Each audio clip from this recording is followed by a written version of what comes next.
Hello friends, welcome back to my channel SRK drama explain. Friends, ये video मैं लोगों के एंटरटेनमेंट के लिए बनाती हूँ, so please watch full, share, subscribe and like this video. उनके पास सैम का कॉल आता है जो उसे बता देता है कि दा अकेले घर से गई है और वो भी खुद ड्राइव करके, जिसकी वजह से अब नापा की बातें करण को सच लगने लगती है। वो दा का लोकेशन ट्रैक करता है क्योंकि करण जानना चाहता था कि नापा ने जो कहा सच है या गलत। अगले सीन में दा बहुत ही ज़्यादा कंफ्यूज थी वहाँ पर थीप को देख करके, और उसके इस रिएक्शन से समझ में आता है कि वो यहाँ पर थीप से मिलने के लिए नहीं आई थी। सच में वो किसी अननोन पर्सन से मिलने के लिए आई थी। थीप इस सिचुएशन का भरपूर फ़ायदा उठाता है। वो दा को इमोशनली ब्लैकमेल करता है और अपने प्यार के झांसे में लेने की कोशिश करता है। वो दा से कहता है, देखो दा, तुम बहुत ही रिच फैमिली से बिलोंग करती हो, तुम्हारा बिजनेस बहुत ही ज़्यादा बड़ा है, इसी वजह से तो हर कोई बस तुम्हारी ताक में रहता है। देखो करण भी कुछ इस टाइप का है, वो बस तुमसे तुम्हारी प्रॉपर्टी लेना चाह रहा है और कुछ नहीं। बस तुमसे हर कोई पैसे लेना चाह रहा है, तुम क्यों नहीं समझ पा रही हो। जिस पर दा कहती है, और तुम यहाँ पर क्यों आए हो? तुम अच्छी तरीके से जानते हो कि मेरी शादी हो चुकी है और मैं तुम्हें भुलाने की कोशिश कर रही हूँ। थिप उसे इमोशनली ब्लैकमेल करता है कि वो उससे प्यार करता है, बस इसी वजह से वो उसके पास बार बार आ रहा है। और ये कहते हुए वो दा के हाथों पर किस करने लगता है। तब वहाँ पर करण की एंट्री होती है। करण इस सिचुएशन को देख करके बहुत ज़्यादा हाइपर हो जाता है और वो थिप को दूर करता है। करण गुस्से में एक बार फिर से थिप को वार्न करता है कि अगर वो उसकी वाइफ से दूर नहीं रहेगा तो हो सकता है करण कुछ एक्शन ले। जिस पर थिप भी उसे उल्टा सुनाने लगता है और उसे कहता है कि वो दा को बहुत ज़्यादा पसंद करता है, वो हर वक्त उससे मिलने की ताक में रहेगा और कोशिश करेगा। करण और थिप के बीच में एक बार फिर से फाइटिंग स्टार्ट हो जाती है और दा रोकती है। दोनों रुकने का नाम नहीं लेते हैं। दा जैसे तैसे करके दोनों की फाइटिंग को स्टॉप करती है। करण गुस्से में दा से पूछने लगता है कि आखिर वो यहाँ पर थिप से मिलने के लिए क्यों आई है। दा करण को इस बात पर वहाँ से छोड़ करके चली जाती है, ये कहते हुए कि तुम सच में मेरे हस्बैंड कहलाने लायक नहीं हो, तुम मुझ पर बिल्कुल भी ट्रस्ट नहीं करते हो। उन दोनों के जाते ही यहाँ पर थिप स्माइल करने लगता है क्योंकि आखिर वो यही चाह रहा था। घर आने के बाद भी करण और दा की मिसअंडरस्टैंडिंग की वजह से उन दोनों में फाइटिंग हो रही होती है। दोनों आपस में काफ़ी टाइम तक एक दूसरे से फाइट कर रहे होते हैं बातों ही बातों से। दा को करण पर गुस्सा आ रहा होता है। वो करण को एक्सप्लेन करने की कोशिश करती है कि वो वहाँ पर थिप से मिलने के लिए नहीं गई थी, लेकिन दा की पास्ट की हरकतों की वजह से करण उस पर ट्रस्ट नहीं कर पा रहा था। और दा गुस्से में एकदम से हाइपर हो जाती है और उसके मुंह से निकल जाता है कि मैं तुमसे डिवोर्स चाहती हूँ, बस मैं किसी भी कंडीशन में तुमसे डिवोर्स लेना चाह रही हूँ। मैं डिवोर्स ले करके अपनी लाइफ को एंजॉय करके जीऊँगी। इस बात से बेचारे करण को तो बहुत बड़ा सदमा सा लग जाता है कि अभी अभी जस्ट दा उसके लाइफ में आई थी, वो उसे सही करने की कोशिश कर रहा था, लेकिन देखो सिचुएशन ऐसी आ गई कि उन दोनों की डिवोर्स के बारे में बातें चल रही है। लेकिन यही कहकर दा भी बहुत ज़्यादा अपसेट थी और रो रही होती है। नेक्स्ट मॉर्निंग करण जब कंपनी में आता है तो उसका किसी भी काम में दिल नहीं लगता है। उसको इम्पोर्टेंट मीटिंग के लिए भी बताया जाता है, लेकिन वो सेक्रेटरी को मना कर देता है कि वो आज किसी भी इम्पोर्टेंट मीटिंग को हैंडल करने की सिचुएशन में नहीं है, इसी वजह से मीटिंग को कैंसिल कर दिया जाए। लेकिन दा की बातें उसके दिमाग से जा ही नहीं रही होती है कि दा ने डिवोर्स के बारे में उसे कह दिया है। अगले सीन में मानती की मॉम अपनी नेकलेस को पा करके बहुत ही ज़्यादा खुश हो रही होती है कि थैंक गॉड, चलो मेरे पास डायमंड का नेकलेस तो आ गया। तब मानती आती है अपनी मॉम से, कहती है मॉम मुझे शॉपिंग करने के लिए कुछ पैसे चाहिए। जिस पर उसकी मॉम मना कर देती है, मेरे पास कुछ भी नहीं है, मैं तुम्हें कुछ भी नहीं दे सकती हूँ। नापा भी उसे रूम में आ जाती है अपनी कैट फू चैन को ढूंढते ढूंढते। वो हर जगह अपनी फू चैन को ढूंढती है बट कहीं पर भी नहीं मिलता। उसके हाथों वो नेकलेस लग जाता है, वो नेकलेस छीन लेती है। ओ माय गॉड, ये तो ग्रीन डायमंड है ना, बहुत ही ज़्यादा खूबसूरत लग रहा है, बिल्कुल मेरी फू चैन की आइज़ की तरह। तो इसी वजह से ये डायमंड का नेकलेस मेरा हुआ, मैं इसे ले लूँगी।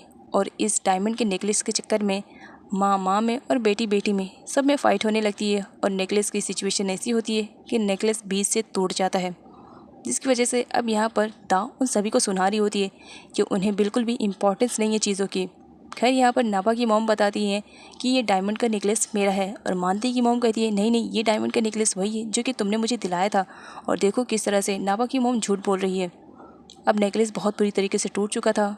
दा उसे रिपेयर करने की बात कर रही होती है, लेकिन वहाँ पर डेविड आ जाता है जो ये सारी जिम्मेदारी खुद पर ले चुका था कि वो नेकलेस को रिपेयर करवाएगा। इस बारे में उसकी मॉम और उसकी सिस्टर मानती दोनों उसे चिल्ला रहे होते हैं कि तुम्हारे पास बहुत ज़्यादा अमाउंट आ गया क्या, तुम डायमंड के नेकलेस को कैसे फिक्स करवाओगे, बहुत ज़्यादा अमाउंट लगेगा। दा करवा रही थी ना, तुम्हें बीच में टपकने की क्या ज़रूरत थी। यहाँ पर दा का एक छोटा सा फ्लैशबैक दिखाया जाता है। दा की मॉम उसे बचपन में ही छोड़ करके चली गई थी, मतलब उनकी डेथ हो चुकी थी। तो इसी वजह से दा के डैड को दा की बहुत ही ज़्यादा फिक्र रहती थी। इसी वजह से वो अपने रिलेटिव्स को ला करके अपने घर में रखे थे ताकि दा को किसी चीज़ की कमी ना होने पाए। लेकिन होता ऐसे था कि दा के डैड जब किसी बिजनेस मीटिंग के लिए बाहर चले जाते थे, उस वक्त मानती की मॉम दा को बहुत बुरी तरीके से ट्रीट करती थी। इवन दा की फेवरेट चीज़ों को वो छीन करके अपनी बेटी मानती को दिया करती थी ताकि उनकी बेटी खुश रहे। दा अब हर तरफ से बर्दाश्त करते करते एकदम से थक चुकी थी। पानी सर से ऊपर चढ़ चुका था। अब दा और बर्दाश्त नहीं कर सकती थी। उसे अपने हक के लिए खुद ही लड़ना पड़ेगा, ये डिसाइड करते हुए उसने लड़ना शुरू किया। जहाँ पर कोई भी उसके साथ गलत करता था वो उसे सबक सिखाया करती थी। इवन चाहे वो मानती या नापा ही क्यों ना हो, उन्हें बहुत बुरी तरीके से मारा करती थी क्योंकि उसकी हर फेवरेट चीज़ को वो अपनी मॉम के ज़रिए अपना बना लेते थे और दा से छीन लिया करते थे। तो दा ने अपने हक के लिए फ़ाइटिंग करना स्टार्ट किया, जिसकी वजह से उसे अब अपनी चीज़ें तो मिलने लगी थी, लेकिन साथ ही अब उसे पनिशमेंट भी मिलने लगे थे। दा अब बदल चुकी थी। जहाँ पर उसकी गलती नहीं रहती थी वो किसी का भी सुनकर नहीं लेती थी और ना ही अपने ऊपर कोई अत्याचार होने देती थी। अत्याचार के खिलाफ उसने खुद ही लड़ना शुरू किया, जिसकी वजह से नापा की मॉम और मानती की मॉम अब डरने लगी थी दा से। दा उन्हें रियलाइज़ करवाती है कि वो लोग उसके घर में रहते हैं और वो जब चाहे उन लोगों को धक्के मार कर घर से बाहर निकाल सकती है। अब सीन प्रेजेंट का दिखाया जाता है। पास्ट में भी नैनी ने दा की बहुत हेल्प की और बहुत ज़्यादा सपोर्ट किया। प्रेजेंट में भी वो दा की हेल्प करती है और उसे सपोर्ट करती है और उसे समझाती है कि वो करण के साथ अपनी लाइफ को आगे कंटिन्यू करे, क्योंकि करण जैसा शायद ही दा की लाइफ में कोई हो। दा को कुछ समझ में आता है और अगले सीन में लॉयर दा के घर पर आते हैं, जहाँ पर दा की पूरी फैमिली रहती है। क्योंकि बात विल की थी तो सब सुनना चाह रहे थे कि आखिर दा के डैड ने इस विल में लिख के क्या गए। जहाँ पर लॉयर पढ़ना स्टार्ट करता है और यहाँ पर मालूम पड़ता है कि दा के डैड ने पूरी प्रॉपर्टी, बिजनेस, बैंक बैलेंस सब कुछ दा के नाम पर लिख दिया है और अगर दा चाहे तो वो अपनी फैमिली मेम्बर्स को दे सकती है। इस बात पर वो काफ़ी परेशान भी थी क्योंकि सारे लोग अब उससे अपने हक की डिमांड करने लगे थे। दा को उस वक्त कुछ भी समझ में नहीं आ रहा था। करण उसके सपोर्ट में उसके पास में ही बैठा था और उसे रियलाइज़ करवाता है कि वो है उसके साथ। अगली सीन में दा बहुत ज़्यादा टेंशन में थी, परेशान भी थी, उसे नींद नहीं आ रही थी। करण बाहर जाता है, दा से पूछता है, इतने रात गए तुम बाहर, क्या बात है? दा कहती है, बस थोड़ी सी फ्रेश हवा के लिए बाहर आई थी, नींद नहीं आ रही थी। करण कहता है, फ्रेश हवा, वो भी रात को 2 बजे? क्या बात है, बहुत ज़्यादा परेशान दिखाई दे रही हो। इतना याद रखना, तुम्हारे हर मुश्किल वक्त में मैं तुम्हारे साथ खड़ा रहूँगा। दा बैक साइड पे टर्न होती है और स्माइल करने लगती है, लेकिन अचानक से उसे हेडेक होने स्टार्ट होता है। करण उसे पूछता है और उसे अंदर रूम में ले जाता है, जहाँ पर वो उसे मेडिसिन देता है। साथ ही वो उसे मिल्क पीने के लिए कहता है, जिस पर दा कहती है, इस तरह से मत प्रोटेंड करो कि तुम मेरी नैनी हो, क्योंकि ये काम सिर्फ मेरी नैनी क्या करती है। करण कहता है, ऐसी बात नहीं है, एक्चुअली मैं बस इतना चाहता हूँ कि हम दोनों थोड़ा सा और टाइम स्पेंड करें, क्योंकि मैं अभी भी किसी भी सिचुएशन में तुम्हें डिवोर्स नहीं देना चाहता हूँ। ये सुनते ही दा को भी बड़ा अजीब लगता है। करण वहाँ से जाता है। अगले सीन में दिखाया जाता है मानती और उसकी मॉम को। इतना सब कुछ होने के बाद भी वो दोनों शॉपिंग करने के लिए आए हुए थे, जहाँ पर मानती की मॉम कहती है, मेरे पास पैसे नहीं है, तुम्हारे अकाउंट में है तो तुम यूज़ करो ना। खैर उसकी मॉम मानती की जेब खाली करती है और बहुत सारी शॉपिंग करती है। शॉपिंग करने के बाद जब दोनों बाहर आते हैं तो 2 अननोन पर्सन आते हैं और मानती की मॉम के ऊपर ब्लड फेंक देते हैं, जिस पर मानती की मॉम बहुत ही ज़्यादा परेशान हो जाती है। ब्लड वो इतना ज़्यादा चिल्लाने लगती है, जिस पर वो अननोन पर्सन बोलते हैं, ज़्यादा चिल्लाने की ज़रूरत नहीं है, ये सिर्फ पिग का ब्लड है, नेक्स्ट टाइम तुम्हारा ब्लड रहेगा अगर तुमने हमारे अमाउंट को रिटर्न नहीं किया। उसे धमकी दे करके वहाँ से चली जाती है, जिसकी वजह से मानती की मॉम बहुत ज़्यादा परेशान हो जाती है कि वो उन लोग का अमाउंट कैसे पे करेगी जो कि उसने उन लोगों से कर्ज लिया था। तब दा के पास कॉल करता है और उसे इन्फॉर्म कर देता है कि डायमंड के नेकलेस को मैंने फ़िक्स करवा दिया है और बहुत जल्द मैं तुम्हें रिटर्न कर दूँगा। एक्चुअली मैं तुम्हारे घर पर ही आऊँगा और फिर मैं वहीं पर तुम्हें रिटर्न कर दूँगा। दा उसे आने के लिए कह देती है। अगले सीन में तवत उस डायमंड के नेकलेस को संभाल करके अपने ड्रॉ में रखता है, साथ ही वो लॉक भी लगा देता है ताकि डायमंड का नेकलेस चोरी ना होने पाए। अगले सीन में तवत बहुत ही ज़्यादा खुश था। वो दा के पास नेकलेस वाला सेट लेकर आता है और उसे देखने के लिए कहता है। दा जब उस बॉक्स को ओपन करती है तो शॉक्ड में, करण भी शॉक्ड में, क्योंकि उसमें डायमंड का नेकलेस था ही नहीं, नेकलेस चोरी हो चुका था।